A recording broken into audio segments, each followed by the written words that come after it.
టీడీపీని తానే నిలబెట్టానంటూ పవన్ చేసిన వ్యాఖ్యలు తెలుగుదేశం శ్రేణుల్లో చర్చనీయాంశంగా మారాయి. ఆయన కామెంట్స్ టీడీపీ సోషల్ మీడియాలో పేలుతున్నాయి. పవన్ ఏ ఉద్దేశంతో అలా వ్యాఖ్యానించారని టీడీపీ మెయిన్ లీడర్లు కూడా డిస్కస్ చేసుకుంటున్నారు. గతంలో వచ్చిన ఓటు బ్యాంక్, ప్రస్తుత ఓటు బ్యాంక్ లెక్కలతో సహా కొంతమంది పోస్టులు పెడుతున్నారు. ఓడిన అడుగు ముందుకే వేశాం. మనం నిలబడ్డాం, పార్టీని నిలబెట్టాం. మనం నిలదొక్కుకున్నాం. మనం నిలదొక్కుకోవటమే కాకుండా 4 దశాబ్దాల టీడీపీ పార్టీని కూడా నిలబెట్టాం.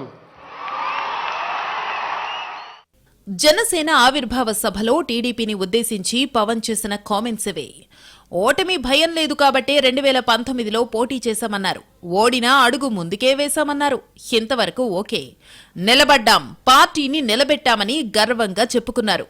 బానే ఉంది. కానీ తాము నిలదొక్కుకోవడమే కాకుండా 4 దశాబ్దాల టీడీపీని కూడా నిలబెట్టామన్నారు.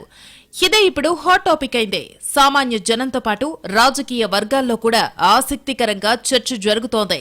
టీడీపీ సోషల్ మీడియా వేదికలపై మాటలు పేలుతున్నాయి.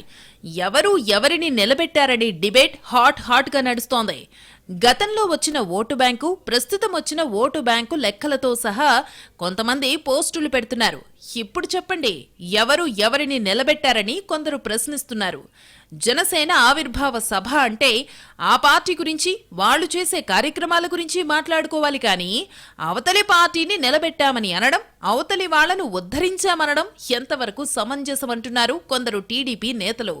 ప్రస్తుతం టర్మ్స్ ఉన్నాయి కాబట్టి బానే ఉంటుంది. కానీ ఫ్యూచర్లో ఏదైనా తేడా వచ్చినప్పుడు ఈ మాటలు పైకొస్తాయని, పనికొస్తాయని కొంతమంది నేతలు లాజిక్ చెప్తున్నారు.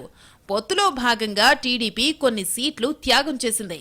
అంతమాత్రం చేత ఎవరో వచ్చి తమ పార్టీని నిలబెట్టామనడం ఎంతవరకు సమంజసమని కొందరు బాహాటంగానే విమర్శిస్తున్నారు.